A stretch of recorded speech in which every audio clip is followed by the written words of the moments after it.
On the afternoon of October 14, 2025, a frustrated young man named David entered the precinct to report a severe case of vandalism targeting his luxury vehicle and apartment complex, marking the beginning of a high-stakes investigation into domestic criminal mischief.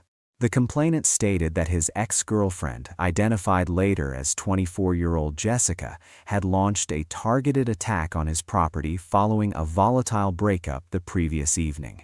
According to the official police report, David woke up to find his brand-new Tesla Model 3 Performance completely defaced, with deep key scratches running along the entire driver's side door and rear quarter panel, alongside shattered side mirrors that were left dangling by their internal wiring. The damage didn't stop at the vehicle.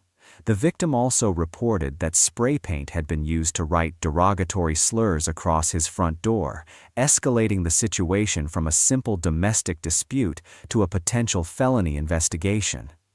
As Officer Martinez began taking the statement, the sheer scale of the financial loss became apparent, with preliminary estimates for the Tesla's bodywork, specialized multi-coat paint, and sensor calibration exceeding $7,000, well above the threshold for felony criminal mischief in the state.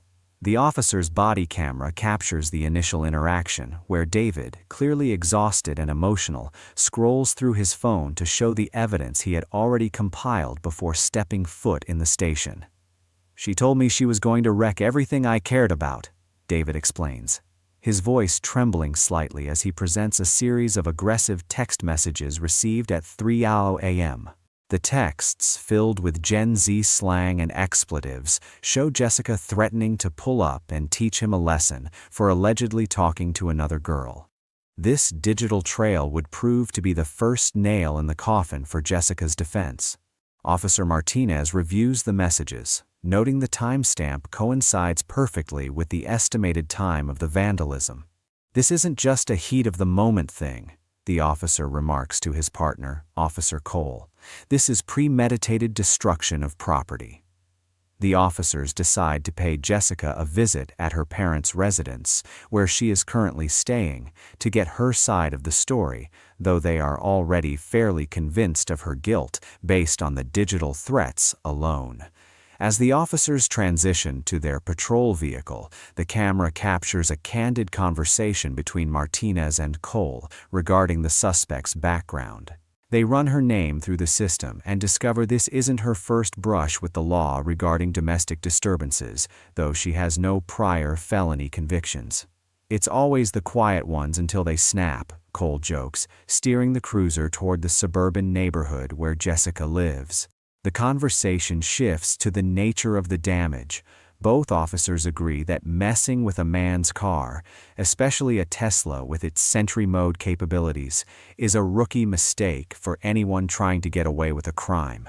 They anticipate she will deny everything, a standard reaction they see in 90% of these domestic vandalism cases. The strategy is simple. Allow her to lock herself into a lie before revealing the evidence they hold in their back pocket. Upon arriving at the residence, the officers note a vehicle in the driveway that matches the description of the getaway car seen in neighborhood security footage, a silver Honda Civic with a distinctive dent on the bumper. They approach the front door and knock firmly. After a few moments, Jessica answers, looking disheveled and confused, or at least pretending to be. She is wearing a gray hoodie that looks suspiciously similar to the one worn by the perpetrator in the grainy footage David had provided. "Hi, Jessica, we need to speak with you regarding an incident involving David's car last night." Officer Martinez starts, keeping his tone neutral but authoritative. Jessica immediately crosses her arms, a defensive posture, and feigns ignorance. "David, I haven't spoken to him in days," she lies effortlessly. "We broke up, and I blocked him on everything." The officers exchange a knowing glance. They have the texts on their dashboard computer proving she sent threats less than 12 hours ago.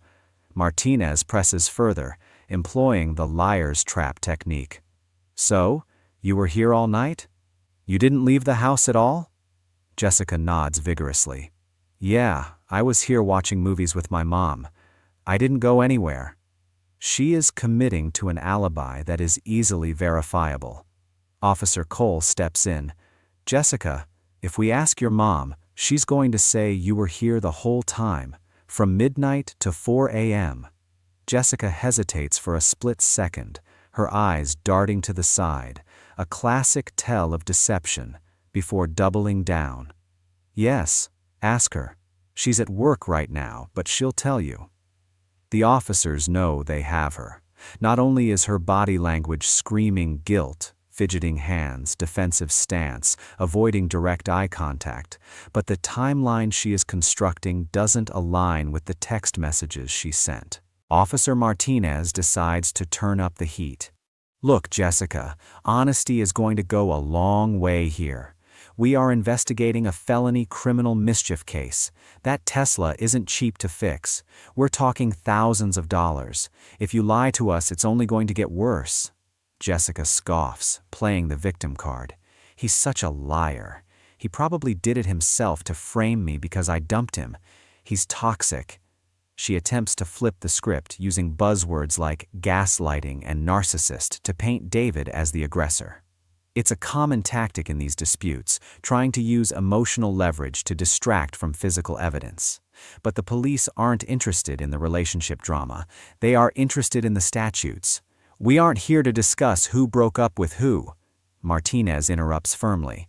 We are here to discuss who took a key to a $60,000 vehicle. Jessica rolls her eyes. I told you I didn't do it. You guys are harassing me. This is the turning point. The officers have given her every chance to come clean. She has denied being there, denied sending texts, and denied leaving her house. It is time to drop the hammer. Officer Martinez pulls out his notepad, where he has noted the details of the video evidence. Okay, so if you were here all night, can you explain why David's Ring camera picked up a person of your height, your build, wearing that exact gray hoodie, spraying paint on his door at 3:14 a.m.? The color drains from Jessica's face. The confidence she displayed just seconds ago evaporates. And, Cole adds, we have your car, that silver Civic right there, on the neighbor's surveillance camera pulling up to the curb 2 minutes before the vandalism started. The silence that follows is deafening. The dramatic irony peaks here. The audience has known about the footage since the beginning, but watching Jessica realize her fabricated reality is crumbling is the engagement trigger the video relies on. She stammers, trying to pivot. I drove by. I just wanted to see if he was home, but I didn't touch the car. She has just admitted to being at the scene, contradicting her previous statement of being home all night.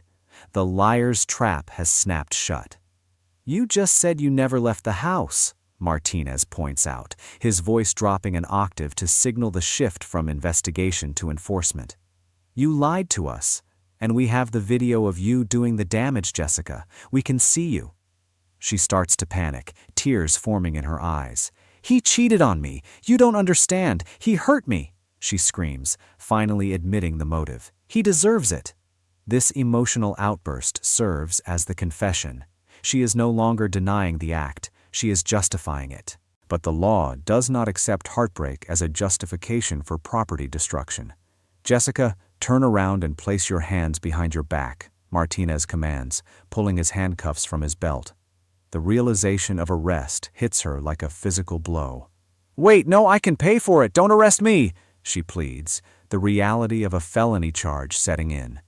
You have the right to remain silent, the officer begins, reciting the Miranda warning as the cold steel clicks around her wrists. The transition from confident accuser to arrested suspect is complete.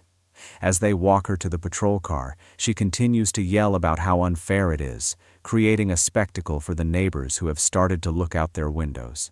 The officers place her in the back seat, securing the seatbelt.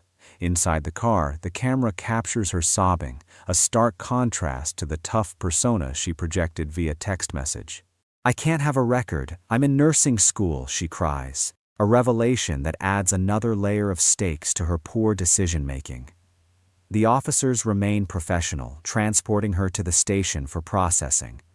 Back at the precinct, the booking process is shown in a montage: fingerprints, mugshot, and the removal of personal items. The narrative voiceover returns to clarify the legal standing. Because the damage to the Tesla involved the specialized sensors and paint, the total cost was officially appraised at over $8,000, firmly cementing the charge as a felony. The text messages she sent were logged as evidence of intent, removing any possibility of her claiming it was an accident. David, the victim, was notified of the arrest and provided the case number for his insurance. The satisfaction for the viewer comes from the swift application of justice. The crazy ex trope was dismantled by cold, hard evidence. The video concludes with the officers completing their paperwork, discussing how often emotions lead to criminal records. Jessica was released on bail the following morning, but she now faces a court date that could result in significant fines, probation, or even jail time, jeopardizing her future career. The case remains ongoing.